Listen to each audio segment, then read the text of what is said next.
地球上石油那麼多，遠古時期真的有那麼多生物嗎？你有沒有想過這個問題？我們每天消耗掉的石油，那可是以億噸為單位計算的。沙特那個著名的加瓦爾油田，光是探明儲量就超過了700億桶，換算成重量就是上百億噸。如果按照主流科學界的說法，石油是遠古生物遗骸變成的，那得死多少生物才能湊夠這麼多油啊？難道遠古地球其實是一個巨大的亂葬崗嗎？很多朋友從小聽到的科普版本是這樣的：煤炭是遠古森林變成的，而石油是恐龍等大型動物的屍體變成的。所以一提到石油，大家腦子裡浮現的畫面往往是成群結隊的恐龍倒在泥潭裡，經過幾千萬年的壓制變成了黑色的液體。但我要告訴你，這個說法其實是個巨大的誤區。如果石油真的是靠恐龍屍體堆出來的，那我們現在的油價恐怕得漲到天上去，因為恐龍的數量根本支撐不起全球的石油消耗。你想啊，恐龙虽然個頭大，但它們屬於食物鏈的高層。根據生態學的能量金字塔原理，每一層生物在傳遞能量時都會損耗掉90%左右。這意味着要養活一隻幾噸重的霸王龍，需要成千上萬噸的植物和低級動物。恐龍在地球上的總生物量其實遠不如我們想象的那麼誇張。更何況，恐龍死後大多是在陸地上腐爛，或者被食腐動物吃個精光，很難具備形成石油的封閉環境。那麼，石油真正的生父到底是誰呢？答案可能會讓你大吃一驚，它們是海洋中那些肉眼幾乎看不見的微小生命——浮游生物。你可能會問，那些小到看不見的浮游生物，怎麼可能造就出上億噸規模的油田呢？這其實是一個關於數量級和時間的終極魔法。我們先來看看現代地球的海洋。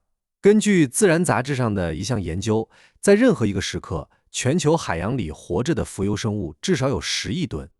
請注意，這僅僅是活着的。浮游生物的生命周期極短，通常只有幾天到幾周。這意味着它們在不停地更新換代。如果把1年內死去又重生的浮游生物全部加起來，這個數字會飆升到驚人的450億噸。450億噸是什麼概念？這相當於每年都有幾萬座加瓦爾油田的原材料在海洋裡產生。當然，並不是所有的浮游生物最終都能变成石油。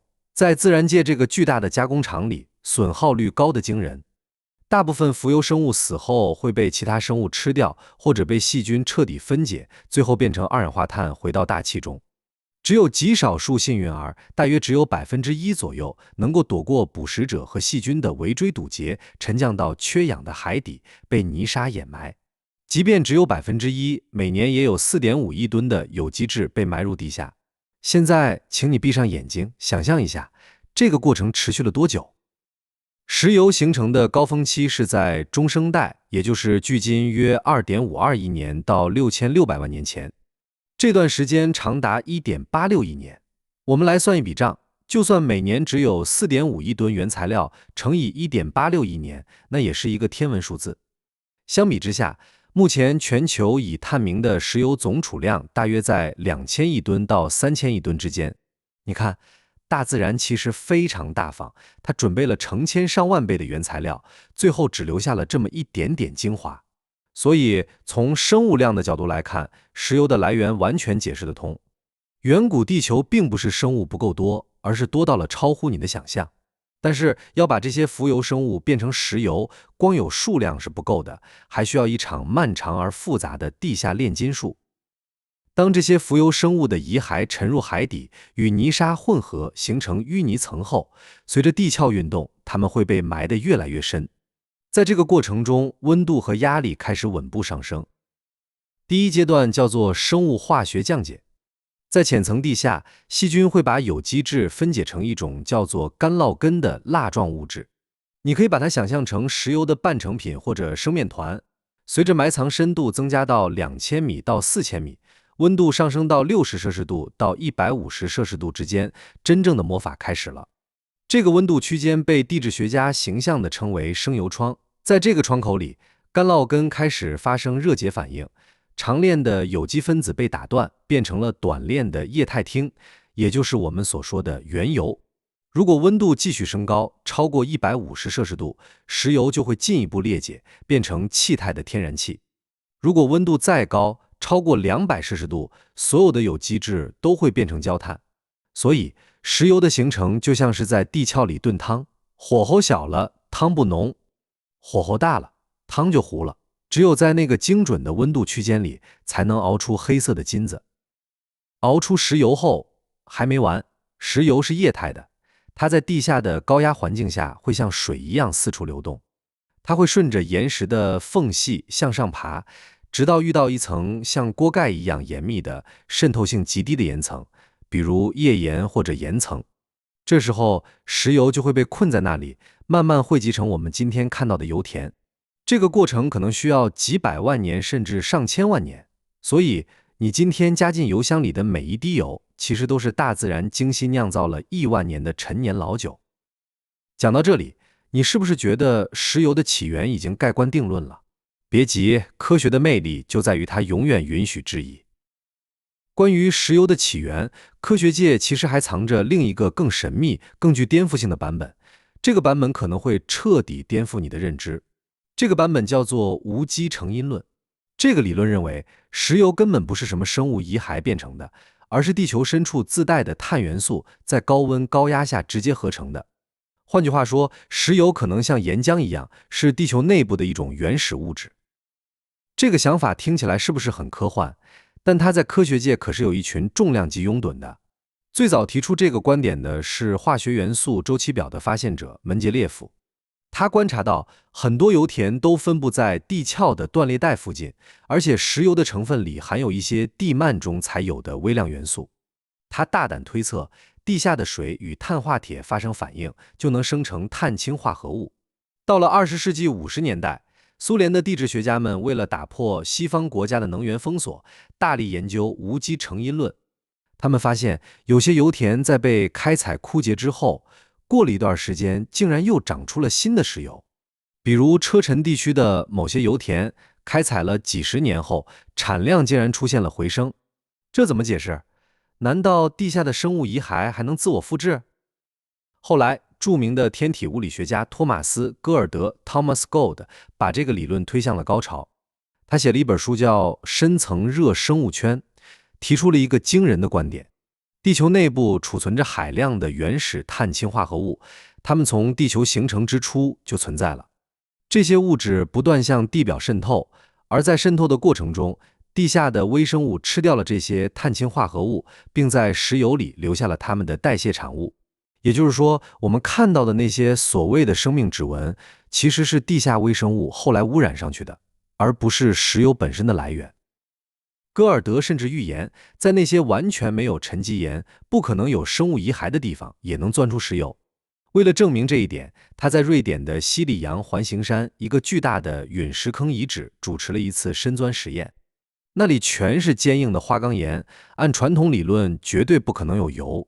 結果呢，他們竟然真的鑽出了少量的原油。雖然那次實驗的商業價值不高，但它確實給生物成因論敲響了一記警鐘。更讓人坐不住的是，天文學家在土星的衛星土衛六泰坦上發現了大量的液態甲烷和乙烷。你要知道，土衛六上可没有生命，更沒有恐龍和浮游生物。如果那裡的碳氫化合物可以無機生成，那地球上的石油為什麼不能呢？近年來，隨着深部碳觀測計劃 DCO 的推進，科學家們在地球地幔深處確實發現了一些有趣的證據。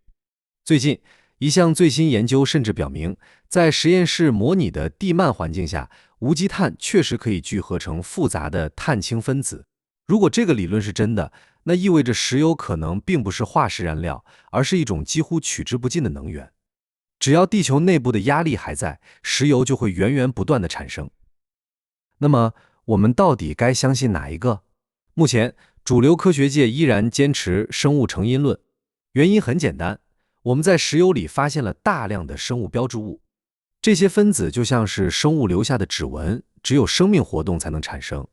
比如卟啉，這玩意兒和植物的葉綠素、動物的血紅蛋白結構非常相似。如果石油是無機生成的，這些生命指紋又是從哪兒來的呢？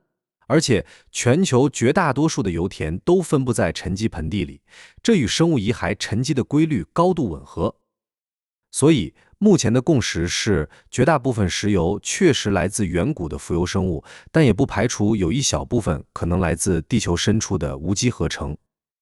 說到這裡，你可能會覺得，既然石油這麼多，那我們是不是可以隨便用了？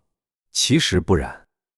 雖然石油的原材料很多，但變成石油的過程卻極其苛刻。